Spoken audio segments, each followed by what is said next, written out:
कैसे हुआ, क्यों हुआ, ये बहुत कुछ बता दिया गया है। लेकिन थोड़ी भूमिका इसके बारे में मैं भी देना चाहूँगा कि उस समय वो दौरान जब 2020 के अंदर महामारी फैली हुई थी, कोरोना वायरस सब जगह झगड़े हुए था और लोग बेघर हो रहे थे, लोग काम छूट रहे थे, बच्चे अनाथ हो रहे थे। उस समय हमारे अंदर एक विचार आया कि हम योग के साथ साथ क्यों ना उन बच्चों के, उन परिवारों के, उन घरों को कुछ योगदान दें जिससे कि वो अपने जीवन में आगे बढ़ सके। इसी उद्देश्य को लेते हुए हम लोगों ने अपने योग परिवार की एक मीटिंग की और एक सुझाव रखा कि जैसे हम एक निष्काम सेवा करते आ रहे हैं अभी तक, क्यों ना इस सेवा को हम दूसरों पे दें कि उन बच्चों को, उन परिवारों को, उन घर को जो आज बेघर हो चुके हैं, उनकी मदद की जाए। तो योग परिवार ने उसका समर्थन किया और उसी दौरान अगस्त 2020 में हमने इनका सहयोग करने का एक निर्णय लिया एक फंड के द्वारा, और हमारा विश्वास था कि अपने फंड से ही उनकी सहायता करेंगे। लेकिन कुछ सुझाव आए कि क्यों ना इसको समिति का रूप दिया जाए, समिति बनाया जाए। सितंबर 2020 में समिति और आदरणीय दानदाता और प्यारे बच्चों, आप सभी को यहाँ पर उपस्थित के लिए बहुत बहुत हार्दिक धन्यवाद और आभार। नमस्कार, बहुत बहुत धन्यवाद देती हूँ इस समिति का। मतलब बहुत ही अच्छी बात है, जो बच्चे पढ़ना चाहते हैं, जैसे हम लोग हैं, अच्छे स्कूल में अच्छी शिक्षा प्राप्त करना चाहते हैं, लेकिन दिक्कत है पैसे की ही दिक्कत आती है सबसे बड़ी, और सरकारी स्कूल में ऐसी शिक्षा नहीं मिल पाती है। लेकिन हम बहुत खुश हैं इन सभी समिति ने मेरे भाई का NN मोहन में एडमिशन कराया है, वो बहुत अच्छे से पढ़ाई कर पा रहा है, अच्छी शिक्षा प्राप्त कर रहा है, इसके लिए बहुत बहुत धन्यवाद। कैसे अपने कार्यों के द्वारा, अपने कर्तव्यों के द्वारा उनको लाभान्वित करो। कहते हैं कि अगर मन में चाहे तो आगे राह भी है। जी हाँ, हमारी समिति के कुछ उद्देश्य इस प्रकार से हैं कि मेरी समिति वो कार्य करती है।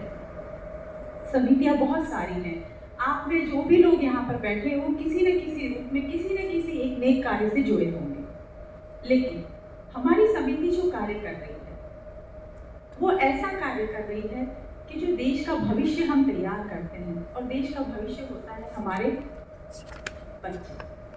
आज बच्चों को शिक्षा की अत्यंत आवश्यकता है, लेकिन कहते हैं कि कुछ परिस्थितियां ऐसी होती हैं कि हम वहां तक नहीं पहुंच पाते, और प्रत्येक व्यक्ति के साथ प्रायोगिक बच्चों की जानकारी देते हुए बताया कि समिति द्वारा जिन बच्चों को प्रायोगिक स्पॉन्सर किया गया था, वे सभी बच्चे नियमित रूप से स्कूल जा रहे हैं और उनका वार्षिक रिजल्ट अच्छा रहा।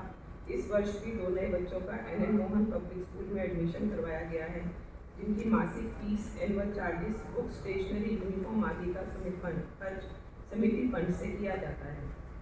साथ ही बताया कि समिति के सदस्यों ने सर्वे करके कुछ नई संस्थाओं के बारे में पता किया है जहाँ उनकी जरूरत के मुताबिक सहयोग किया जा रहा है। यह भी बताया कि के द्वारा ऑडिट होता है, तो अभी हमने इस साल की भी ऑडिट करा लिया है, उसकी शीट आपको दी गई है, इसमें आप देख सकते हैं। जैसा कि अभी पिछली मिनट्स में जब बताया था, जो कि 31 मार्च 2022 तक की थी, जिसमें बताया गया था कि बैंक में जो हमारी FD है वो 1 लाख की है। मैं बताना चाहूँगा कि इस साल 31 मार्च 2023 तक अब हमारी FD 3 लाख की हो चुकी है। 18 नए सदस्य बने। पिछले वर्ष समिति ने जिन 5 बच्चों को पढ़ाई के लिए स्पॉन्सर किया था, वे सभी बच्चे नियमित रूप से स्कूल जा रहे हैं, अच्छा परफॉर्म कर रहे हैं और सभी बच्चे अगली कक्षा में प्रमोट हो गए हैं। इस वर्ष समिति ने ऐसे ही 3 और बच्चों को चयनित कर स्पॉन्सर किया है, जिनके पेरेंट्स उनके स्कूल फीस देने में असमर्थ थे। उनमें से एक बच्चे अमर का एडमिशन 9th क्लास में NN मोहन पब्लिक स्कूल में, दूसरा बच्चा आशीष, उसका एडमिशन आत्म नर्मदा पब्लिक स्कूल में 2nd क्लास में, और आयुष का admission Springdales public school में 3rd क्लास में करवाया है। ये सभी बच्चे आज यहाँ पर मौजूद हैं। प्रयास है वो काफ़ी अथक हैं। कुछ बाधाएं हैं दूर हो जाएंगी, लेकिन वो हमारा जो एक तरीके से मैं कह सकती हूँ कि मिशन है वो जरूर कामयाब होगा। वरिष्ठ नागरिक सेवा। सबसे पहले मैं अपने आप से ये सवाल करना चाहूंगी कि क्या मेरे घर में जो बुजुर्ग हैं, मैं उनकी सेवा शुश्रूषा करती हूँ या नहीं, या केवल इस मंच पर खड़े होकर मैं भाषण देने का कार्य करती हूँ। अगर मैंने अपने घर में जो वरिष्ठ हैं, जिन्हें मैं अपने माता पिता का दर्जा देती हूँ या सास ससुर का दर्जा देती हूँ, क्या मेरे शब्दों में उनके लिए मान है, तो मैं यहाँ पर बोलने की अधिकारी हूँ। आज की परिस्थितियों में हम देखते हैं कि कई परिवार ऐसे हैं जहां पर उन वरिष्ठों को वो मान मिल ही नहीं पा रहा है जिनके वो अधिकारी हैं। यदि मैं अपने बच्चों से उम्मीद रखती हूँ कि वो मुझे माँ कहकर प्यार से बुलाएं, तो मेरे माँ बाप भी उम्मीद रखते हैं कि मैं भी उन्हें प्यार से माँ कहकर बुलाऊं, उन्हें वो सम्मान हो जो मेरे हृदय में हो। ऐसा नहीं कि केवल जो कथनों में हो और वो मैं आपको बोलूं। सर ने कुछ ऐसा ही सोचा है, उन वरिष्ठों को वो प्रेम मिले।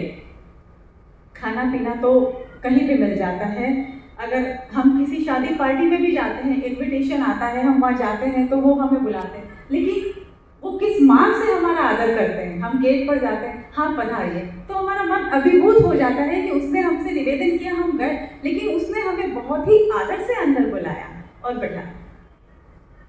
आदरणीय संस्थापक जी गुप्ता सर इन्हीं विचारों से मंथन में है कि हम उन वरिष्ठ नागरिकों को वो प्रेम, वो शुश्रूषा दे पाए जिनके वो अधिकारी हैं।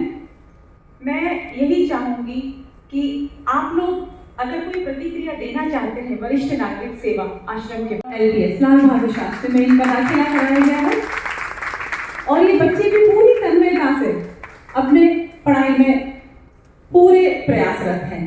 और मैं धन्यवाद करती हूँ इनके माता पिता को भी जो इन्हें सहयोग कर रहे हैं। एक बार इन बच्चों के लिए जोरदार ताली बजाएंगे आप।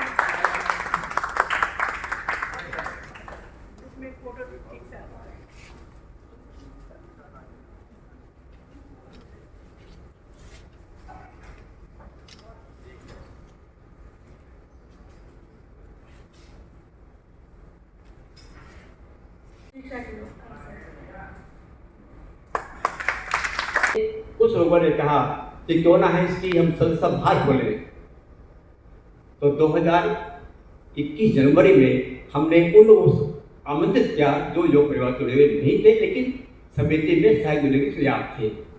उसी उद्देश्य रखते हुए हम लोगों ने समिति को एक्सपेंड किया, और आज मुझे कहते बड़ा खुश हो रहा है, हर्ष हो रहा है कि हमारी समिति 3 साल से कम समय में अपने काम पर आगे बढ़ रही है।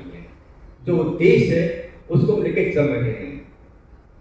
हमारी जो सोच है, हमारी सोच क्या है कि इस जितना हम कर सकते हैं हम करना चाहें, तो इस समय सब बहुत है। आज हिंदुस्तान में समितियों के जरूरी नहीं है कि सब अच्छी हो, लेकिन कुछ तो अच्छी उसमें जरूर है जो काम कर रही है।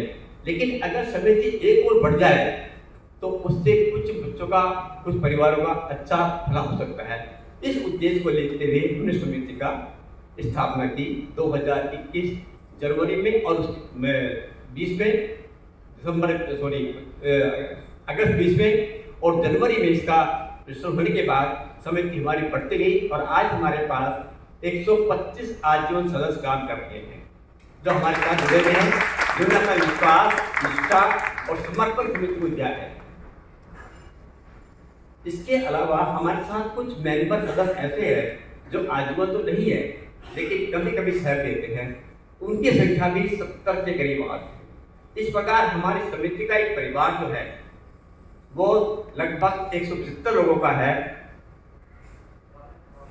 बल्कि उस ज़्यादा का है जो समिति को अपना सहयोग दे रहा है।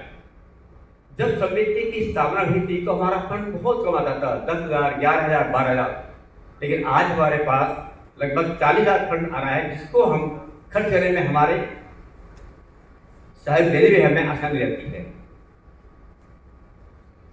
हमारे साथ आज लगभग 11 संस्थाएं जुड़ी हुई हैं जिनको गवर्नमेंट से कहीं से भी सहायता नहीं मिलती। जब हमें पता लगा दुखी है तो हमारी समिति की पूरी कुछ कार्यकारिणी सदस्य वहाँ जाते हैं, तो सर्वे करते हैं, निरीक्षण करते हैं, और यदि वो जेन्युइन है, उसको गवर्नमेंट से सहायता नहीं मिल रही, तो हम उसको मदद करते हैं।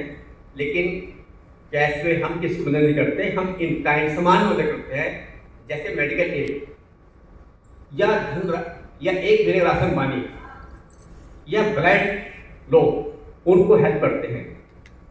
इनके साथ साथ करते करते हमारे में विचार आया कि समिति जो हम सहयोग कर रहे हैं उन लोगों का जो कुछ रोगी हैं या समाज के बहुत ही नीचे स्तर के लोग हैं, उनके अलावा हम क्यों ना अपने देश के उन बच्चों का भविष्य सुधारें जो बच्चे आज पैसे की वजह से पढ़ नहीं पाते, जिनका पढ़ाई रुकी हुई है।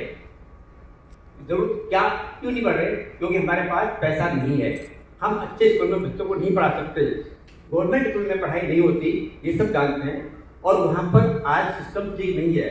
यदि बच्चे आज पढ़कर आगे बढ़ेंगे तो हो सकता है कि इनका भविष्य बन जाए।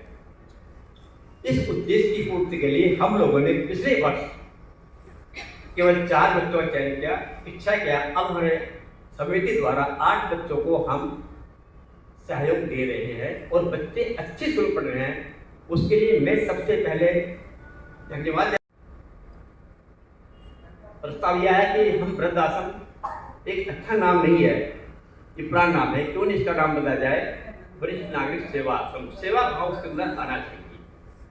इस सोच के साथ हम लोगों ने प्रयास किया कि अगर समिति का इस ओर कदम बढ़े तो उन लोगों की जो आज माँ बाप बेसहारा है, बच्चे सहायता नहीं कर पा रहे हैं, वो बच्चे अपने माँ बाप देखने में समय नहीं है, उन दोनों सर्विस करते हैं और समय है तो भी हेल्प करने के लिए तैयार नहीं है, तो उन बुजुर्गों को, उन सीनियर सिटीजन को हम अपनी संस्था द्वारा एक ऐसी जगह का निर्माण करें जहां उनको मदद कर सके। समिति का ये उद्देश्य अगला होना है। इसको देखा कि कितने बच्चे जिनका भविष्य आप लोग बदल रहे हैं, कितना अच्छा काम कर रहे हैं, तो एक अंदर से बड़ा अच्छा फील आया और मन करता है जोड़ने के लिए। मैं एक सजेशन देना चाहूँगा कि आप लोग हर बार ऐसे मुद्दे, जैसे पेशेंट का दौर है, हम अभी कहते हैं कि जो बच्चे टेक केयर नहीं कर रहे अपने माँ बाप, बट मैं दूसरी बात बोलूँगा कि आज की डेट में बच्चे चाह के भी टेक केयर कर नहीं सकते। आपने उनको एजुकेट किया है तो वो आपके पास नहीं रह पाएंगे, तो दुनिया बहुत छोटी हो गई है। तो हम ओल्ड एज होम जो बोलते हैं, तो हम पैसे वाले लोग हैं तो हम क्या करते हैं कि एक छोटा सा एक एरिया डेवलप कर दिया और कुछ बुजुर्ग लोग जिनके पास खाने पीने को कुछ नहीं है उनको वहाँ पे ले जाके छोड़ दिया। बट क्यों नहीं उसको ऐसे करें कि एक ऐसा होम बनाएं, क्योंकि हम भी तो आइसोलेट है, हमारे बच्चे भी तो चले जाते हैं, तो 2-4 दिन के लिए सही हम जाकर वहाँ पे रुके उनके साथ। जब हम खुद को जोड़ पाएंगे तब हम उनकी सही से हेल्प कर पाएंगे। जब तक हम खुद को नहीं जोड़ पाएंगे, सिर्फ अपने पॉकेट से या अपने वॉलेट से पैसा भेज दिया, उससे बात नहीं बनेगी। तो जो कॉन्सेप्ट है आपका ओल्ड एज होम कहें या जो श्री गुप्ता जी ने एक नाम दिया, या कुछ भी एक अच्छा सा नाम दे सकते हैं जो हमें खुद को अच्छा लगे, क्योंकि हम भी रहेंगे अगर जाके वहाँ पे कभी 2 दिन के लिए सही, वीकेंड पे सही, वरिष्ठ नागरिक सेवा। तो इसमें जहाँ तक मेरे सहयोग की बात है, ये सब कार्य दान से ही संपन्न होगा, ये तो हम भी जानते हैं।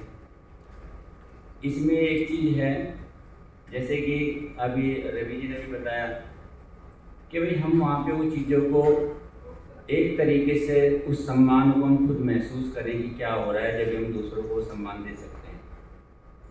मैं इस चीज़ में एक चीज़ और कहना चाहता हूँ।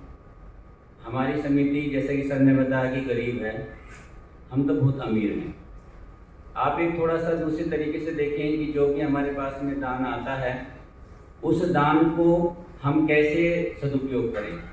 जैसे कि मान लिया अभी हमारे पास में दान आता है, हमारा अभी ज़्यादा ध्यान, ज़्यादा उद्देश्य ये रहता है कि हम एक बिल्डिंग को कंस्ट्रक्ट कर दें, लेकिन बिल्डिंग से ही केवल वो चीज़ें नहीं हो पाती हैं। अगर हम वो चीज़ सारी करना चाहते हैं, स्वयं में जानना चाहते हैं, उन चीज़ों को देखना चाहते हैं, अभी बहुत सारे ओल्ड एज होम चल रहे हैं। जैसे हम किसी भी कुछ